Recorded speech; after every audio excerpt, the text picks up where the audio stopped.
Hello friends, welcome back to my channel. আশা করছি তোমরা যে যেখান থেকে আমার এই ভিডিওটা দেখছো সবাই ভালো আছো, সুস্থ আছো। তো আজকে চলে এসেছি একটা নতুন ভিডিও নিয়ে। আশা করছি এই ভিডিওটা তোমাদের ভালো লাগবে, কারণ তোমরা বেশ কিছুদিন ধরে কমেন্ট করছিলে যে দিদি একটা চুল কাটার ভিডিও দিও। তো আজকে এসেছি ননদের কাছে একটুখানি চুলটা কাটতে।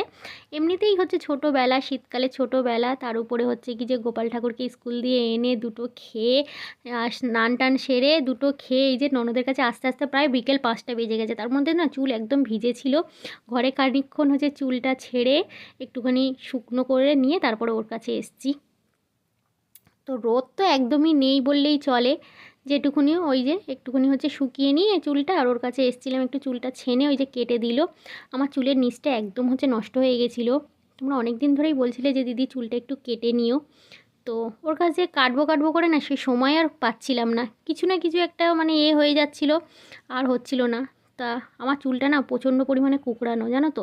আরও শ্যাম্পু করার সাথে সাথে না চুলটা একটু বেশি কুঁকড়ানো হয়ে যায়, পরের দিন কিন্তু এতটা কুঁকড়ানো আর থাকবে না। সবে শ্যাম্পু করেছি তো তার জন্য চুলটা একটু বেশি কার্লি হয়ে গেছে।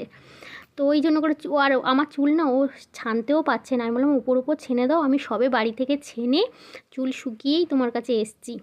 তো ওই জন্য করে উপর উপর একটুখানি ছেনে আর কেটে দিল। আর এবারে ভালো করে ছেনে আর একটুখানি হচ্ছে সুন্দর করে সমান করে কাটবে।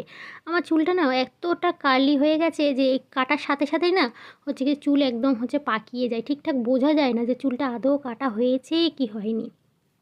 আর চুলটা একটুখানি হচ্ছে কি যে এই ভিডিওটা হচ্ছে একটু বড় হয়ে যাচ্ছিলো বলে আমি একটু ফাস্ট ফরওয়ার্ড করেছি, নাহলে অনেকটাই বড় হয়ে যাচ্ছিলো। অতটা সময় ধরে ভিডিও দেখার মতন সময় হয়তো কারণই নেই, তার জন্য আমি একটু ফাস্ট ফরওয়ার্ড করে দিয়েছি।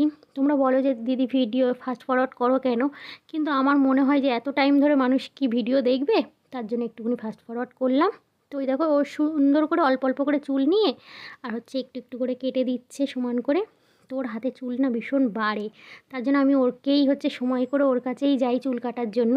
আর আমি যত বছর বিয়ে হয়ে এসেছি আমি ওর কাছেই চুল কাটি, আর কারোর কাছ দিয়ে হচ্ছে চুল কাটি না। ওই হচ্ছে খুব সুন্দর করে আমার চুলটা কেটে দেয়। তো পুরো ভিডিওটা তোমরা দেখতে থাকো, কেমন হয়েছে অবশ্যই কমেন্ট করে জানিও। তোমরা কমেন্ট করেছিলে যে দিদি চুল কাটার ভিডিও দিও, আজকের করলাম অনেক কষ্ট করে, তাও আবার সে হচ্ছে কি যে আমার সময় হয় না। মেন কথা হচ্ছে চুল কাটবো ভাবলেও ভিডিও করার হয়তো সময় হবে না, এইরকম টাইমে ওর পড়া থাকে। আজকের হচ্ছে ওর স্টুডেন্ট পড়ানো নেই, 6টা থেকে পড়ানো আছে বলে তাই এই 5টার সময় আমার চুলটা কেটে দিচ্ছে একদম। তো চলো পুরো ভিডিওটা তোমরা দেখতে থাকো, হ্যাঁ।